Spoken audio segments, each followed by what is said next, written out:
हम लोग डिस्कस कर रहे थे reduce plasma osmotic pressure, oncotic pressure या ऑस्मोटिक प्रेशर। अच्छा, मोर प्रिसाइजली मैंने आपको कहा था ऑस्मोटिक प्रेशर आए तो आप लोगों ने समझ जाना है कि हम सैल्यूट्स की बात करें। ऑनकोटिक प्रेशर आए जो आपने लोगों ने समझ आना है कोलॉइड्स की बात कर रहे हैं, means we are talking about the proteins. अच्छा, इससे और डिटेल में जाओ ना तो आपको ये भी मिलेगा जी proteins are actually not the colloids, लेकिन हम इसमें कोलॉइड से डिस्कस करें, ठीक है। अब बुक्स में अक्सर ऑल्टरनेटिवली दोनों टर्म्स को, ऑस्मोटिक को और ऑनकोटिक को ऑल्टरनेटिवली यूज़ किया है, लेकिन एक्चुअली ऐसा है नहीं। अब लेकिन इस हेडिंग में ऑथर ने ऑस्मोटिक प्रेशर को डिस्कस करते हुए डिस्कशन किसकी की है, नीचे प्रोटीन्स की।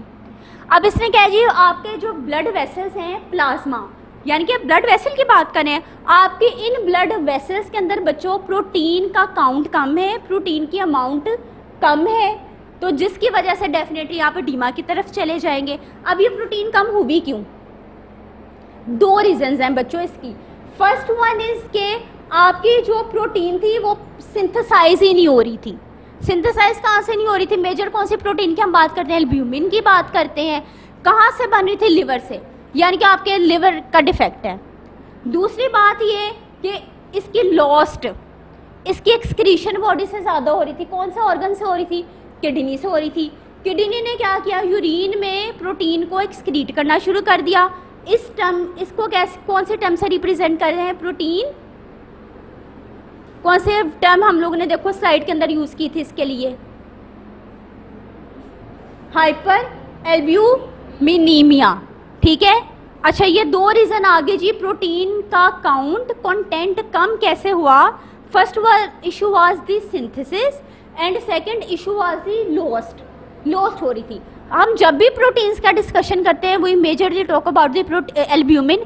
एल्ब्यूमिन को इतना जिक्र क्यों करते हैं? बिकॉज आपका जो half of the total plasma है, प्रोटीन है, दैट इज़ एल्ब्यूमिन। जो 50% आपकी प्रोटीन है बॉडी में, दैट इज़ दी एल्ब्यूमिन। इस वजह से हम लोग इसको इतनी इंपॉर्टेंस देते हैं, इस वजह से इसकी इतनी सिग्निफिकेंस है। अब ये लॉस्ट कैसे होगी? डेफिनेटली हम लोग पहले डिस्कशन कर चुके हैं, नेफ्रोटिक सिंड्रोम की वजह से। नेफ्रोटिक सिंड्रोम में कौन कौन से हम लोगों ने रीजंस पढ़ी थी कि आपके यूरिन में क्या चीज़ एक्सक्रीट हो रही है? प्रोटीन एक्सक्रीट हो रही है, ओके। दूसरे रीज़न क्या थी? अब प्रोटीन एक्सक्रीट हो क्यों रही है? इसकी रीज़न क्या थी कि बच्चों आपका जो ग्लोमेरुलर कैपिलरीज थी वो डैमेज हुई।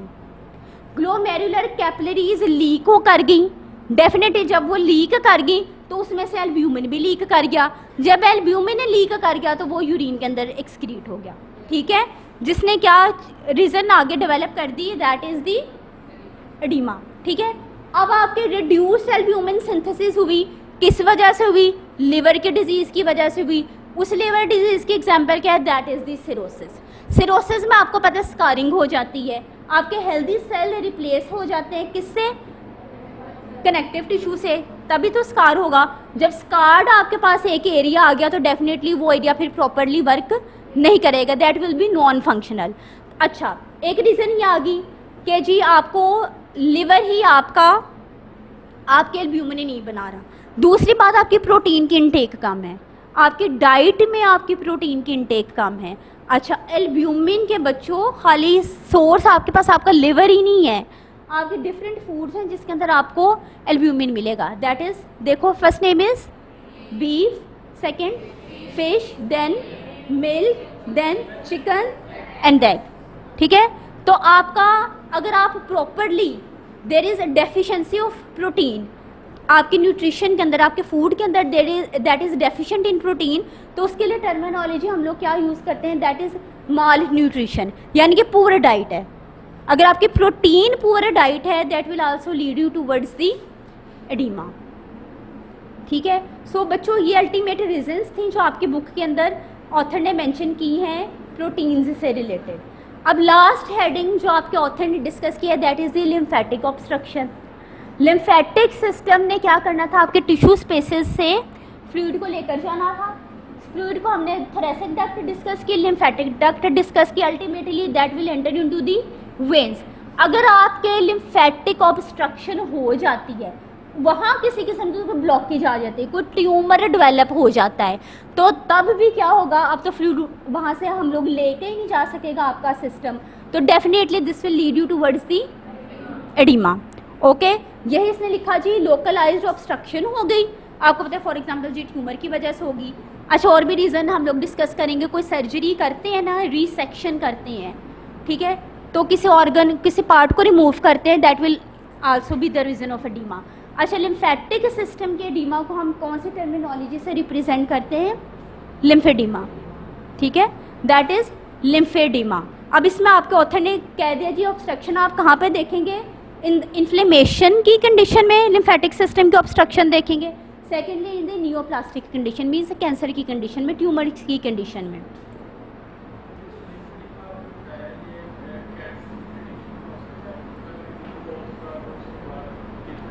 लिम्फेडिमा नियोप्लास्टिक कंडीशन में हो सकता है, ठीक है।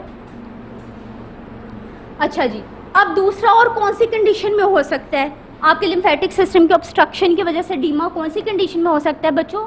देखो इधर डिस्कस किया गया है, term is that is the parasitic infection filariasis, ठीक है। अब ये पैरासाइट है, ठीक है, राउंड वॉर्म है, आपकी बॉडी को अफेक्ट करता है, that can also cause the oedema, ठीक है। उसने क्या किया? आपके लिम्फ को डैमेज कर दिया, लिम्फेटिक वेसल्स को डैमेज कर दिया, ठीक है, इसकी वजह से हो सकता है। और आगे रीजंस देखो, अब इसको ऊपर ना ऑथर ने थोड़ी सी डिस्कशन की है कि फ्लेरिएसिस की वजह से एडिमा हुआ। फ्लेरिएसिस क्या है? थ्रेड लाइक आपके पास एक वॉर्म है, पैरासाइट है, जिसने एडिमा कॉज किया, जिसने क्या किया कि आपकी वेसल्स को डैमेज कर दिया। एडिमा कहाँ पर होगा इसकी वजह से? लोअर एक्सट्रीमिटीज़ में, आपके एक्सटर्नल जेनिटल एरियाज में। अच्छा, oedema by the filariasis is known as the elephantiasis. अच्छा, नाम देख रहे कोई आपके लोअर एक्सट्रीमिटीज़ का जिक्र कर रहे हैं ना, टांगों में फ्लूइड की एक्यूमुलेशन होगी, इसने कहा दिस इज एलिफेंटिएसिस, यानी कि एलिफेंट की तरह कि आपकी ये जो टांगे हैं इस तरह से आपको दिखेंगी, लार्जर इन साइज, इस वजह से इसने ऐसे कहा है। ओके, अब इसने कहा कि कहाँ पे एक्यूमुलेट कर जाएगा आपका फ्लूइड? लोअर एक्सट्रीमिटीज़ में, एक्सटर्नल जेनिटल एरियाज में, बाय प्रोड्यूसिंग, कैसे? By producing inguinal lymphatic and lymph node fibrosis, यानी कि आपकी जो ग्रोइन रीजन में, अगेन आप लोगों को ज़्यादा अच्छा इसका कॉन्सेप्ट है, ग्रोइन रीजन में आपके जो लिम्फेटिक सिस्टम की वेसल्स हैं उनकी, प्लस आपके जो लिम्फ नोड्स हैं उनकी फाइब्रोसिस हो जाएगी, यानी कि हेल्दी सेल्स डैमेज हो जाएंगे। उसमें अब वहाँ क्या बनना शुरू हो जाएगा? Fibrosis means connective tissue, fibrous connective tissue बनना शुरू हो जाएंगे, यानी कि स्कार्ड आपके पास एक एरिया आ गया, दैट इज़ नॉन फंक्शनल, जिसकी वजह से एडिमा हो जाएगा। क्लियर? आगे जाके बच्चों ऑथर ने डिस्कस किया है अब ब्रेस्ट कैंसर में भी एडिमा के चांसेस हैं, ठीक है, ब्रेस्ट कैंसर में भी एडिमा के चांसेस हैं। देखो अब इसमें ऑथर क्या डिस्कस कर रहे हैं, इस स्टेटमेंट को पढ़ना। इनफिल्ट्रेशन, हमने ना सेल इनफिल्ट्रेशन, सेल उस जगह पे चले गए, माइग्रेट कर गए, एक्यूमुलेट हो गए, उस जगह पे एंटर कर गए। Infiltration and obstruction of the superficial lymphatics, यानी कि आपके पर्टिकुलर ब्रेस्ट एरिया में डेफिनेटली सुपरफिशियली भी तो आपके लिम्फेटिक सिस्टम ने फ्लूइड को कलेक्ट करना है। अब उस पर्टिकुलर एरिया में क्या हुआ कि वहाँ पे आपकी जो लिम्फेटिक सिस्टम है उसकी ऑब्स्ट्रक्शन होगी, किसके अंदर? ट्यूमर की वजह से, कैंसर की वजह से, ब्रेस्ट कैंसर की वजह से। This will lead you towards the oedema of the overlying skin, यानी कि उस स्किन के ऊपर भी आपको एडिमा मिलेगा। अच्छा, अपीयरेंस उसकी कैसी होगी? That is the in orange peel colour, जैसा माल्टे का छिलका होता है उस कलर की आपको उसके अंदर अपीयरेंस स्किन की मिलेगी।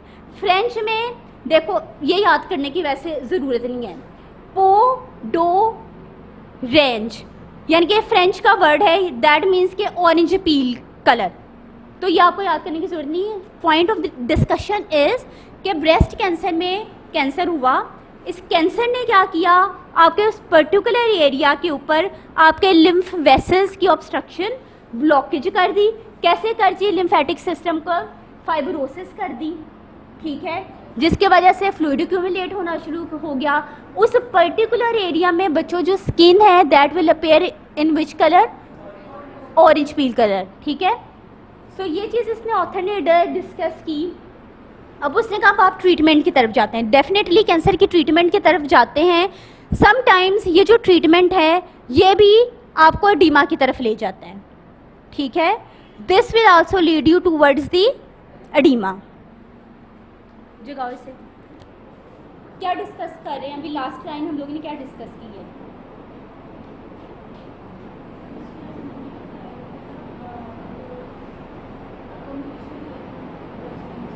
अभी हम क्या डिस्कस कर रहे हैं? क्वेश्चंस हम निकल गए हैं। जब तुम सो रही थी तब हम डिस्कस कर रहे थे बच्चों, लिम्फेडीमा में also occur as a complication of the therapy. अब कैंसर की ट्रीटमेंट क्या है? सर्जरी, ऐसे रेडिएशंस हैं।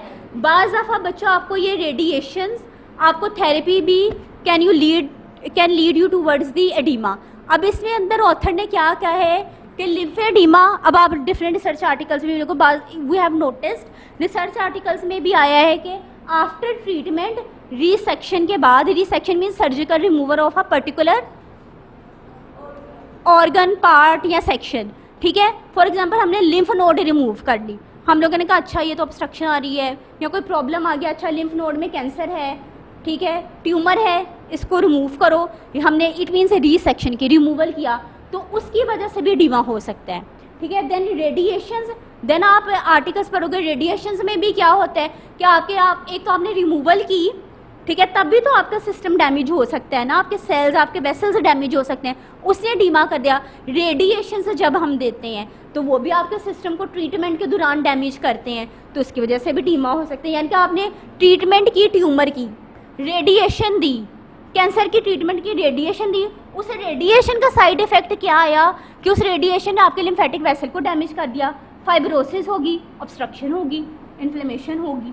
सो these are the reasons. Then again आपके ऑथर ने डिस्कस किया सोडियम एंड वाटर रिटेंशन, ये हम डिस्कस कर चुके हैं। कार्डियक आउटपुट कम हुआ, आपका रास एक्टिवेट हो गया, सोडियम और वाटर की रिटेंशन होगी। अब इधर एक पॉइंट समझने वाला, आपके ऑथर ने एक टर्मिनोलॉजी यूज़ की है बच्चों इधर। अच्छा, कैसा, किन कंडीशन में होगा, इससे आगे जाके अब ये आएगा। ऑथर ने कहा है कि अगर आपको किसी किस्म का किडनी का इन्फेक्शन भी हो जाता है, इन्फेक्शन में भी आपका ज़ाहिर है इम्यून सिस्टम वर्क करता है, इन्फ्लेमेशन हो जाती है, तो उसकी वजह से भी क्या होगा, आपकी जो वेसल्स हैं वो लीकी हो जाएंगी, जिसकी वजह से एडीमा के चांसेस हैं। देन उसने एक कंडीशन डिस्कस की है, that is post streptococcal glomerular nephritis, यानी कि स्ट्रेप्टोकोकस स्पीशीज़ की वजह से भी अगर आपको इन्फेक्शन होता है किडनी का, this will lead you towards the oedema, ठीक है बच्चों। सो ये डिस्कशन थी हम लोगों की एडीमा के ऊपर।